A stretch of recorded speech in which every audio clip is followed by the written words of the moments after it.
मोहतरम सामीन सलाम अलैकुम। नाजरीन, आज हम सूरह अल बकरा आयत नंबर 23 से आगाज करेंगे। मैं उम्मीद करता हूँ कि आप इसे गौर से सुनेंगे और अपनी जिंदगी को कुरान के मुताबिक गुजारने की कोशिश करेंगे। कुरान अल्लाह ताला की तरफ से नाजिल करदा इंसानों के लिए एक मुकम्मल ज़ाब्ता हयात है, और अगर इसको एट इज इट माशरे के अंदर नाफिज कर दिया जाए तो ये अल्लाह ताला की तरफ से अमन और सुकून की जमानत है। हर इंसान को उसकी बुनियादी जरूरियात जिंदगी उसका दरवाजा खटखटा के उसको मुहैया की जाएंगी। उसको किसी चीज की फिक्र नहीं होगी, उसको अदल और इंसाफ मिलेगा। हमारे माशरे में तो ये है ना कि अगर आपके साथ किसी ने कोई ज्यादती की और आप पुलिस में जाकर रिपोर्ट दर्ज कराते हैं तो उल्टा आपको ही वहां से गालियां सुनने को मिलती हैं, और आखिर में नतीजा क्या होता है कि कुछ आप देते हैं और कुछ वो देता है, और वो आपस में आपका थाने में ही जबरदस्ती राजीनामा करा दिया जाता है और घर भेज दिया जाता है। आपके साथ ज्यादती भी हुई, आपके पैसे भी लगे और आपको इंसाफ भी नहीं मिला। तो कुरान के जो कवानीन है, इसको अगर आप मुल्की सतह पर नाफिज करेंगे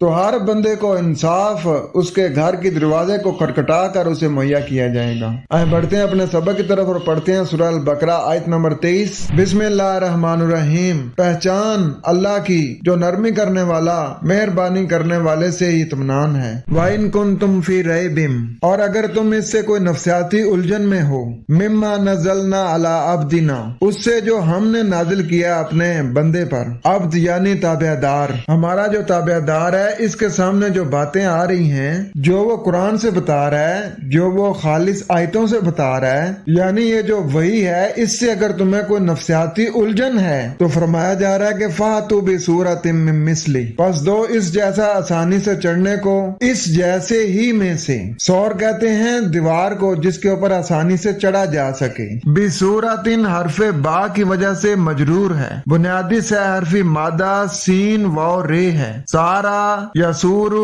के मायनी दीवार पर चढ़ना। इस चढ़ाई के लिहाज से सूरत के मायनी बुलंदी व फजीलत व मर्तबा के होते हैं, और सूर के मायनी 57/13 में दीवार के भी हैं। लिहाजा मज़कूरा मायनों की रोशनी में कुरानी मज़ामीन को सूरत का नाम इसलिए दिया गया है कि ये इंसान की जिंदगी गुजारने की हदूद है और इन्हें फलांग कर खिलाफे कानून हरकत ना करे। ये अल्लाह का कलाम है, इसका कोई सानी नहीं। लिहाजा इस आयत मुबारका में चैलेंज है, ये अल्लाह के कवानीन है, इनका कोई सानी नहीं है। अगर ये वाकई को कुरान जैसी को सूरत बनाने का चैलेंज होता तो फिर बुखारी साहब ने तो कुरान के बराबर जो अपनी किताब लेके आए हैं, लोग उसको ज्यादा पढ़ते हैं। जो बुखारी साहब की वजह से लोगों को नमाज मिली है, उसमें तो वो जो दुआए कनूत पढ़ते हैं, अल्लाहुम्मा इन्ना नस्तईनुका व नस्तगफिरुका व नु'मिनु बिका, पहले हम भी जब ये पढ़ते थे तो हम तो यही समझते थे कि ये भी कुरान है। ये तो बाद में जब हम कुरान पे आए तो हमें पता चला कि नहीं, ये तो बुखारी साहब ने अपनी तरफ से ये जो दुआएं हैं ये लिखी हैं और लोग उनको पढ़ रहे हैं और लोग उनको कुरान समझकर पढ़ रहे हैं। तो अगर सूरत लाने का चैलेंज होता तो वो तो बुखारी साहब ने कब का पूरा कर दिया है। और आगे फरमाया जा रहा है कि वदउ शुहदाअकुम मिन दूनिल्लाह, और पुकार लो तुम अपने मुशाहिदा करने वालों को अल्लाह के अलावा से। इन कुंतुम सादिकीन, अगर तुम सच्चों में से हो। अगर तुम इस कदर महकम दलाइल और शाहिद के बावजूद इस बाब में किसी नफ्सियाती उलझन में मुब्तला हो कि जो ज़ाब्ता जिंदगी हमने अपने बंदे की वसातत से तुम्हें दिया है वो वाकई हकीकत पर मबनी है या नहीं है, तो इसके दूर करने की आसान तरकीब ये है कि इंसानी जिंदगी के लिए जो नक्शा ये ज़ाब्ता पेश करता है, उसके बजाय कोई मुतबादिल नक्शा तुम मरतब करके दिखाओ। पूरी की पूरी इमारत का नहीं तो उसकी किसी एक मंजिल ही का सही, यानी उस ज़ाब्ते की किसी एक शिक जैसी शिक तुम बनाकर ले आओ। इसके लिए किसी एक शख्स पर जिम्मेदारी डालने की जरूरत नहीं। जितने अदीब, मुफक्कर और मुशाहिदा करने वाले तुम्हारे माजरे में पाए जाते हों, इन सब की एक कमेटी बना लो। बस एक अल्लाह की वही को अलग छोड़ दो और उनसे कहो कि ऐसा करके दिखाएं। अगर तुम वाकई अपने इस दावे में सच्चे हो कि तुम इसका फैसला नहीं कर पाते कि ये ज़ाब्ता अल्लाह की तरफ से है या नहीं, और महज अपनी मफाद परस्तियों से चिमटे रहने की खातिर शकूक और शुबहात का साज नहीं बजा रहे, तो तुम्हें इस चैलेंज को जरूर कबूल कर लेना चाहिए।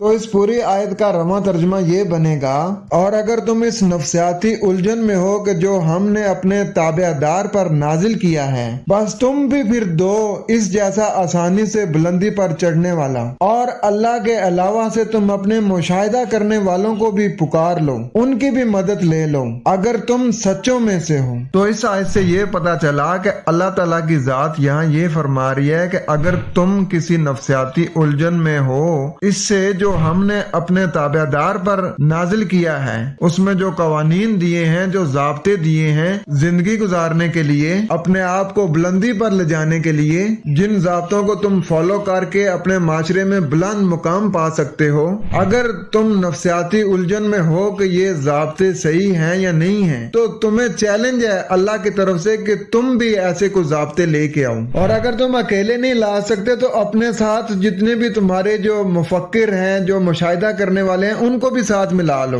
आज माशरे में देखें आप, जितने भी ये मुफक्किर हैं, जितने भी ये कवानीन बनाने वाले हैं, इन्होंने माशरे में क्या किया है? इन्होंने जितने भी कवानीन बनाए हैं, इनसे इंसानों को फायदा कम होता है, नुकसान ज्यादा होता है। इनके उलमा कराम को देख लें आप, हर मजहबी पेशवा ने अपनी मर्जी के इबादत के तरीके बनाए हुए हैं, और इंसान उन मजहबी पेशवा के जो कवानीन है उनको फॉलो करते हैं और फिरका फिरका हो जाते हैं। आज आपके सामने है 58 मुल्क हैं इस्लामी अपने आप को कहते हैं, लेकिन फिरका फिरका हैं। ये क्यों फिरका फिरका हैं? ये इसलिए फिरका फिरका हैं कि इन्होंने अल्लाह के कवानीन को साइड पे रख के अपने खुद सख्ता कवानीन बनाए और उनको फॉलो करके उनके मुताबिक अपनी जिंदगी गुजार रहे हैं। तो जो लोग अल्लाह के कवानीन को फॉलो करते हैं ना, वो एक जमात बनते हैं, एक मुट्ठी बनते हैं, उनसे लोगों को खैर मिलती है, वो लोगों का ख्याल रखने वाले होते हैं, वो लोगों को पनाह देने वाले होते हैं, वो लोगों को अमन देने वाले होते हैं। उनकी हाथों से, उनकी आंखों से, उनकी बातों से किसी को कोई तकलीफ नहीं होती है। ये है अल्लाह ताला के दिए हुए कवानीन। तो कुरान का असूल सुम्मा ततफक्करून अफला ताक़िलून, तुम क्यों नहीं कुरान पे गौर फिक्र करते हो? क्यों नहीं तुम अकल से काम लेते हो?